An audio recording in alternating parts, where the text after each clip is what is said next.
Magadh classes में आप लोगों का स्वागत है। आप तमाम विद्यार्थी गण आज बिहार स्टेट से रिलेटेड जितने भी मैथ के प्रश्न पूछे जाते हैं उनका आपको कॉन्सेप्ट देकर क्वेश्चंस को बनाने के तरीके बताए जाएंगे। इन तरीकों के माध्यम से आप सभी प्रकार के सवाल बहुत कम समय में बना पाएंगे। दोस्तों, आज आप लोगों को मैं प्रतिशत पढ़ा रहा हूँ। जैसा कि आप लोग हमेशा प्रतिशत के क्वेश्चंस बनाते होंगे, लेकिन जिस तरीके से आप लोग बनाते होंगे वो सारे तौर तरीकों को भूल जाइए।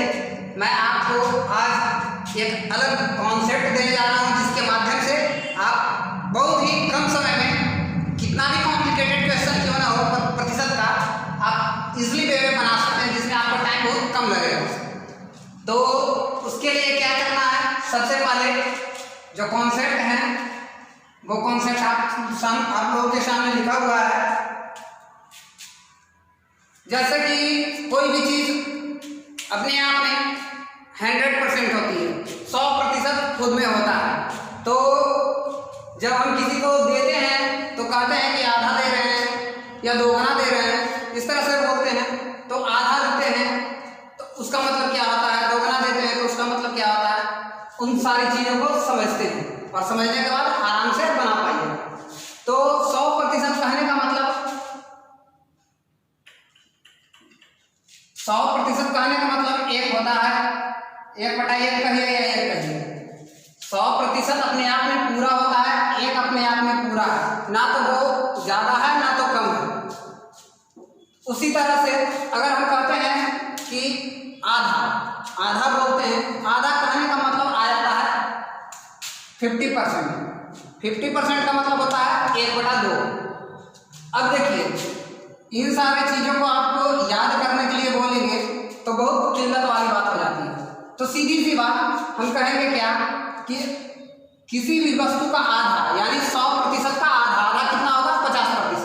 तो 50% सीधा यहाँ यानी 1/2 हो जाएगा। एक आधा कितना, 1/2। अब कहेंगे उसका भी आधा यानी 50% का आधा तो कितना, 25%। या हम कहते हैं कि किसी भी सामान का 1/4 अपने आप में 25% होता है। तो देखते हैं कि जैसा कि 50% का आधा करते हैं, 50% का आधा 25% होता है, और 25% आधा जब हुआ तो इसका मतलब ऑब्वियसली बात है कि इसका आधा हो जाएगा। तो इसका आधा कितना होगा, 1/2 का आधा 1/4। अब करते हैं 1/4 का आधा कितना होगा, दोनों साइड से चल सकते हैं। 1/2 का आधा 1/4, 50% का आधा 25%। अब कहते हैं 1/4 का आधा कितना होगा, 1/8 होगा, 1/8 होगा। तो 1/4 का आधा 1/8 हुआ तो 25% का आधा कितना होगा, 12.5% यानी 12.5%। देख रहे हैं। अब 1/8 का आधा कितना होगा, 1/8 का आधा कितना होगा, 1/16 होगा। सिंपल सा बात है, जब आधा अलग चल रहे हैं तो 1/8 का आधा कितना होगा, 16%। तो 1/16, तो 1/16 को अगर हम प्रतिशत निकालते हैं तो जब हम जान रहे हैं कि 1/8 है तो 12.5% है, तो 1/16 कितना होगा, तो 12.5% का आधा हो जाएगा। तो 12.5% का आधा कितना, 12 का कर देते हैं आधा 6 और 0.5 का आधा करेंगे तो 2.5%। देख रहे हैं। यानी इसी 8 1 याद रखते हैं तो बस उसी चैन से आप है जो वैल्यू फाइंड आउट करते चले जाते हैं, जितना भी कर सकते हैं।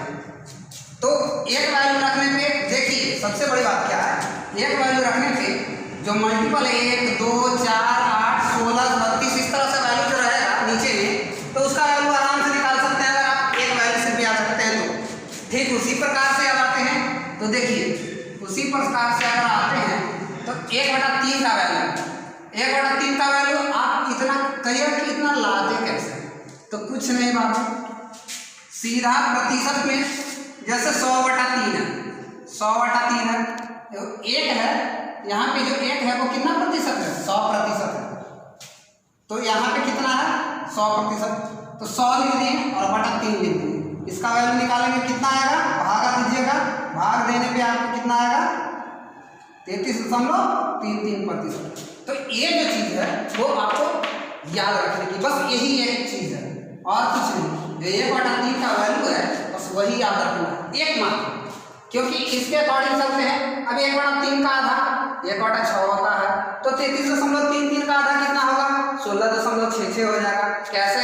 क्योंकि 33 का आधा 16 होता है, लेकिन हम 16 ही कैलकुलेट करते हैं, क्योंकि जब इसका पूरा का वैल्यू निकालिएगा तो आपको कितना आएगा? 16.66, क्योंकि 33 16.5 होता है तो 16 से बड़ा होगा, तो 16.5 और यहाँ पे 33 का वैल्यू कुछ जो आता है वो ऐड करके 16.66 होता है। अब देखिए, जब 1/6 का वैल्यू निकालनी है तो 1/12 का वैल्यू निकालेंगे, तो 1/12 जब 1/12 करेंगे तो 1/6 का आधा 1/12 होगा, यानी 1/12 जब आधा हो गया तो इसका आधा कितना होगा? सिंपल सा ही डिजिट देखिए, 16 का आधा 8 और 6 का आधा 3, यानी 1/12 है जो कितना प्रतिशत हो गया? 8.33%। तो इस तरह से वैल्यू है जो क्रिएट होगा। और सिंपल सी बात है, 1/10 है तो 10% सीधा आपके दिमाग में चल जाएगा कि 10/100 होता है, 1/10 होगा, 20% तो 1/5 होगा। ये सारे चीज को ध्यान देने की जरूरत भी नहीं, क्योंकि वो आसानी से इजीली में बना सकते हैं। 4% कहेगा, 4/100 करिएगा, दिमाग में अपने आप आ जाता है कि 25 बार में पड़ जाएगा, यानी 1/25। तो इस तरह से इस सारे वैल्यू को आप फाइंड आउट कर सकते हैं। याद रखने की जरूरत नहीं है, बस थोड़ा सा अपना दिमाग लगाइए और रेगुलर प्रैक्टिस कीजिए। जब कुछ क्वेश्चंस आप बना लीजिएगा तो आपको फिर इन सारी चीज़ों में कोई परेशानी नहीं होगी। अब दूसरी बात आती है, एक और तरह का क्वेश्चन प्रतिशत में आता है, तो वो आपको दिखाते हैं। चलिए अब चलते हैं, कुछ क्वेश्चंस पूछे जाते हैं आप लोग के एग्जाम में। तो वो क्वेश्चन कुछ इस प्रकार होते हैं कि ए बी से 25% अधिक है तो बी ए से कितना प्रतिशत कम होगा। इस तरह से क्वेश्चन जब पूछे जाते हैं तो बच्चे अक्सर कंफ्यूज हो जाते हैं या तो नहीं बना पाते हैं। तो इन सवालों को बनाने के लिए आपको एक तरीका बता रहे हैं जिससे आप बिना पेन पेपर के बना सकते हैं। तो देखिए क्या होता है, अधिक और कम का मामला आता है, कम और अधिक का मामला आता है। बच्चे इसी में कंफ्यूज होते हैं। तो कुछ नहीं, पहले अधिक और कम का कॉन्सेप्ट समझते हैं। ये बताइए कि किसी भी भिन्न का मान कम कब होगा और अधिक कब होगा? जब किसी भी भिन्न का मान, जैसे मान लिया जाए 1/4 है, 1/4 है और 1/5 है, तो ये बताइए कि दोनों का अंश तो समान है, हर एक में कम है और एक में ज्यादा है। तो ये बताइए कि इस भिन्न का मान और इस भिन्न का मान, दोनों में किस भिन्न का मान है जो कम है? तो हमें पता चलेगा कि इस भिन्न का मान कम है, यानी कहने का मतलब कि जिस हर का मान ज्यादा होता है उस भिन्न का मान कम होता है। सीधी सी बात दिमाग में रखिएगा, हर ज्यादा रहेगा तो मान कम रहेगा, हर कम रहेगा तो मान ज्यादा होगा। हमेशा विपरीत चलता है।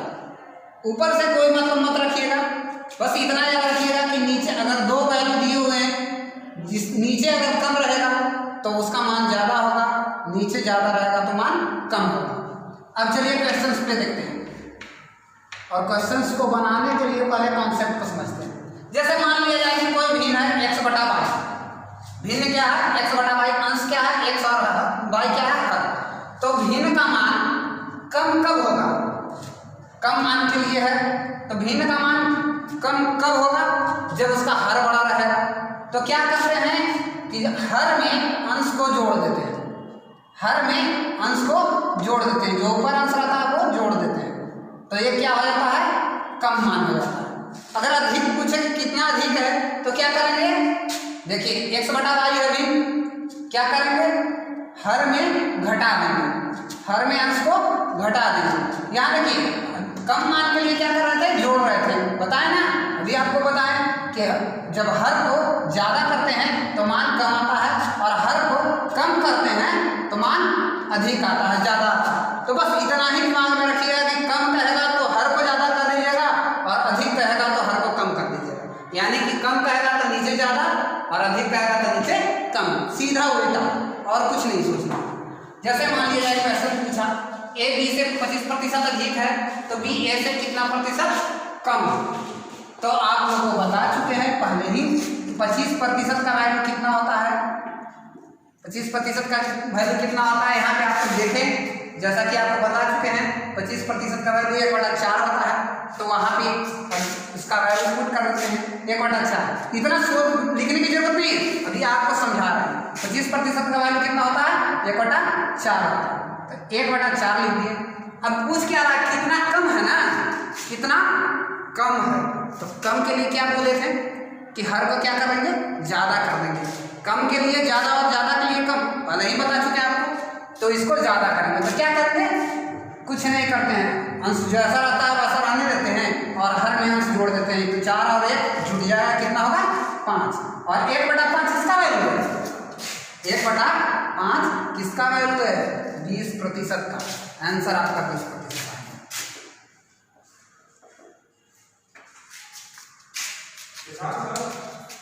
ठीक उसी तरह से दूसरे क्वेश्चन को देखते हैं। जब कहे ए बी से 20% कम है तो बी ए से कितना प्रतिशत अधिक होगा। तो इन सारे क्वेश्चंस के लिए हम क्या करते हैं?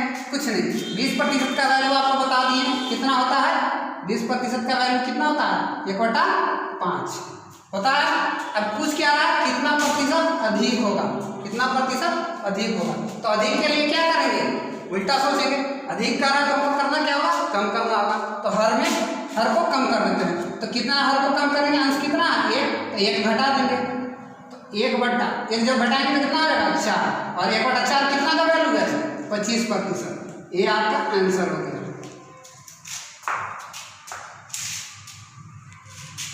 तो इस प्रकार से आप लोग अध्ययन करेंगे और आप लोग को अच्छा लगे तो ज़रूर बिहार स्टेट की क्लास के लिए आप लोग संपर्क करें। आपके राहुल सर हैं जो आपको बिहार स्टेट की कक्षाएं को संचालन करेंगे। नमस्कार दोस्तों।